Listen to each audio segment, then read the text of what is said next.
Okay, I'm going to try something a little different on here. It's kind of a news of the day thing.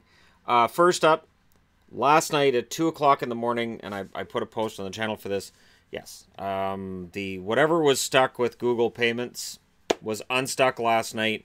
There were comments being posted to the channel about getting paid through, and that's in process. So while that process can take a few days, at least it's finally started, so I can relax, and I went to sleep pretty darn quick after that.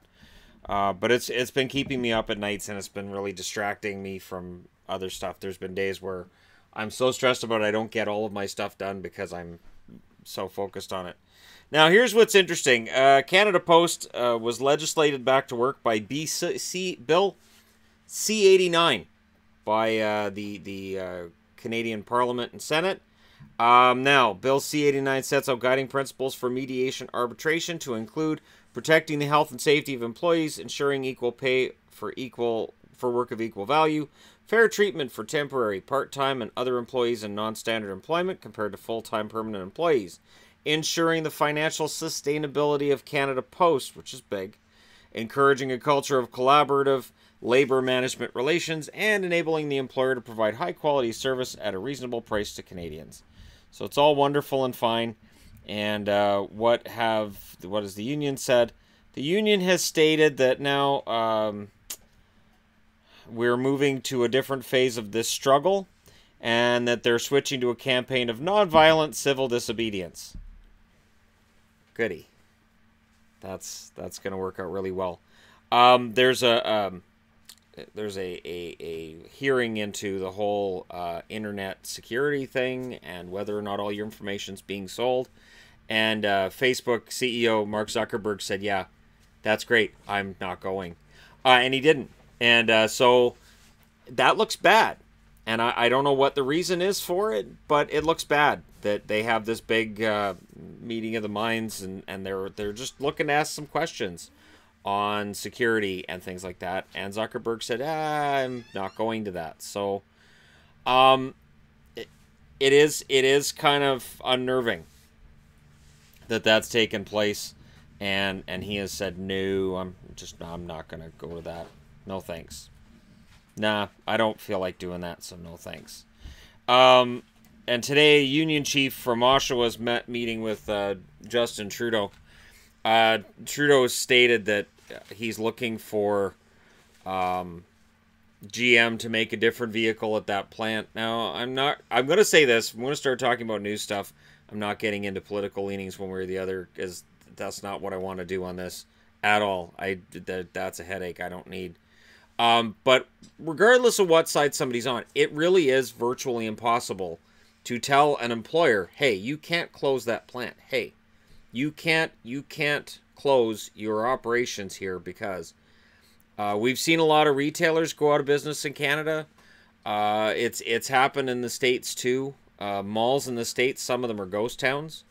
Malls in Canada, it shifts a little bit because they don't rely so much on your anchor stores. So you can lose a Sears, you can lose a Walmart, you can lose, not the Walmarts. Okay, I need to clarify this. Not the Walmart went out of business, but they created the mega Walmarts, which moved them out of the regular malls into just these massive Walmarts. It didn't cripple those malls when they left. To cripple a mall, you have to lose multiple stores, and it has to be in kind of a crappy location. But in Canada, most malls are thriving because a lot of the smaller stores get just as much press and just as much promotion as do the big ones. So yeah,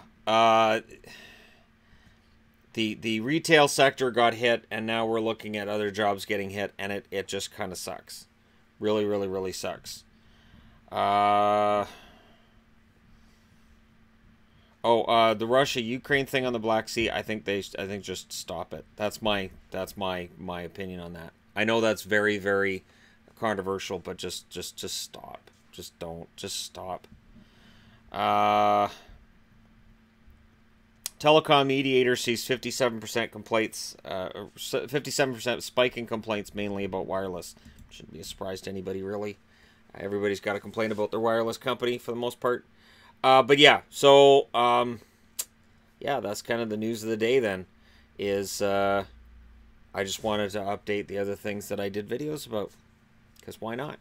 So there you go. Let me know how you guys feel about any of this stuff that's going on. And again, the closure of the plants is pretty important.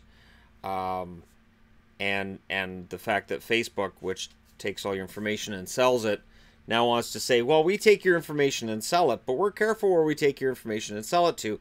And now government's going, you're selling all that information to who? And Facebook's like, we don't want to talk about that. That's kind of private. Or just saying, yeah, we've made some mistakes and we're looking to moving forward. The reason that Facebook is worth a lot of money is because they can sell your stuff. That information is what's worth something to them. That advertising dollars worth something to them too. And the advertisers target ads based on demographics. That's why my Facebook profile isn't accurate.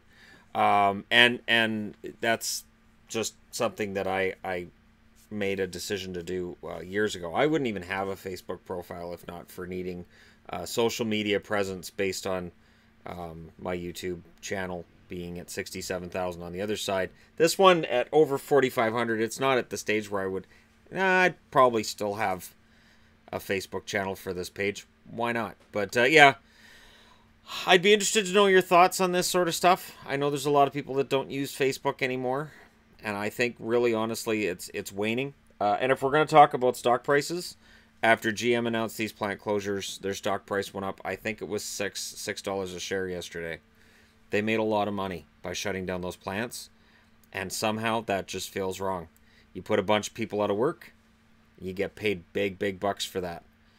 That's why when people point to the stock market and go, hey look, everybody's doing well, the economy's doing well. No, that means the companies are doing well. It doesn't mean they're hiring people, and it doesn't mean they're putting more people to work. Sometimes companies' value goes up and they're doing great when they're firing everybody and they're replacing them with machines or with cheap overseas labor.